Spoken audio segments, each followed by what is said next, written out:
Welcome to Inside Script's Vehicle Keys system. The interface is the main vehicle management menu. At the bottom is the logo along with the make and model of the vehicle.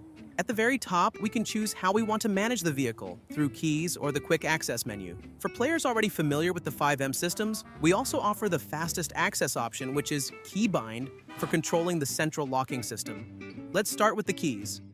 Each key has different capabilities, including range of operation, sound of the central locking, its volume, and vehicle settings, which you will learn about later in the video. Key for modern cars. Control of the central locking system, remote ignition system, trunk lid, and horn sound. Key for older cars. Control of the central locking system and trunk lid. Universal key. It allows control of the central locking system and horn sound. Bicycle key. This key is limited to bicycles only and is responsible for opening and closing the lock. Okay, now that we know how the keys work, we can move on to the next stage. The quick management menu.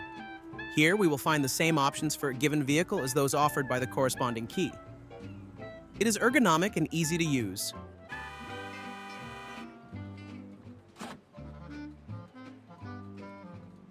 Let's now move on to the cornerstone of this script, which is the light animations, suspension animations, and horn sound animations. We can configure these by default for the key or for every possible vehicle.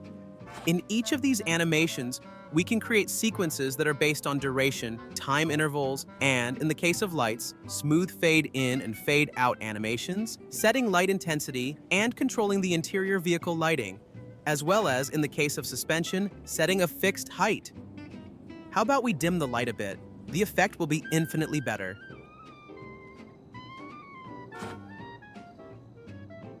Here's how it looks. But remember, these are just examples. We made them in roughly a minute. When you purchase the script, it comes fully configured and ready to use, and it also offers a wide range of customization options. The effect we can achieve with this is incredible. This is a real game changer for your server. All right, time for the next stage. Searching for keys and hot wiring the vehicle. This applies if we're in a vehicle that hasn't been started using the remote ignition system, requires hot wiring, and we don't have the keys for it. First, we search for keys in the vehicle. This is only possible if no one has searched for them before us. In every vehicle, the settings depend on the key or custom configurations set by you.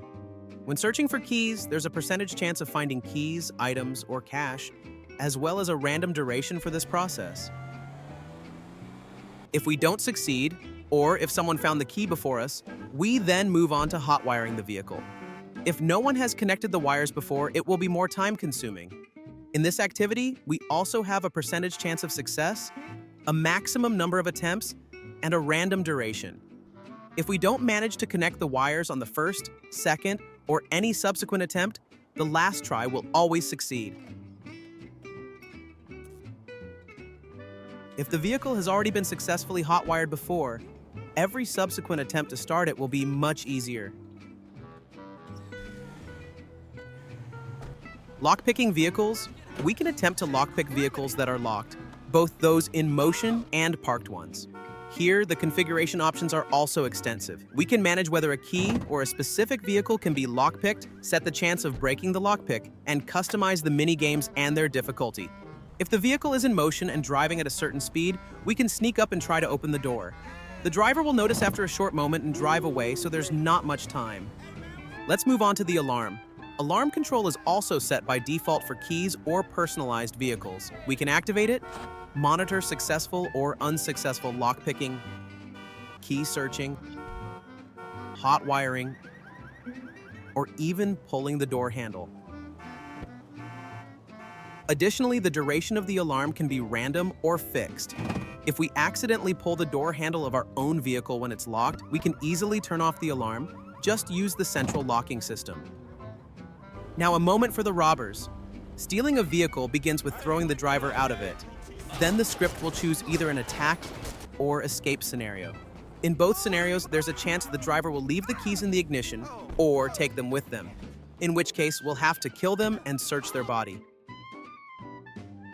The attack scenario means that the NPCs from the vehicle will try to kill us at all costs. To make it harder for players, each of them may receive a specific weapon. At this point, the average robber is in serious trouble. The escape scenario works more simply. Everyone from the vehicle starts running as far as they can and screaming as loud as they can. Now let's move on to stealing a vehicle with a weapon. All you need to do is aim an allowed weapon at the vehicle, and your chance of stealing it will depend on the type of weapon you're using. We also have two scenarios, so-called floor it and go, or surrender. Remember, the fleeing driver might be stressed and take the keys with them.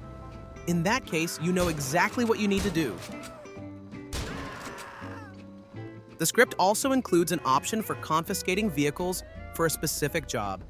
For example, as an officer, you'll be able to legally confiscate a vehicle. The script is highly customizable, and it won't be a problem to change key binds, mode settings, or vehicle settings. Adding custom vehicles or using your own dispatch system is also not an issue. That's all for today. Thanks for watching.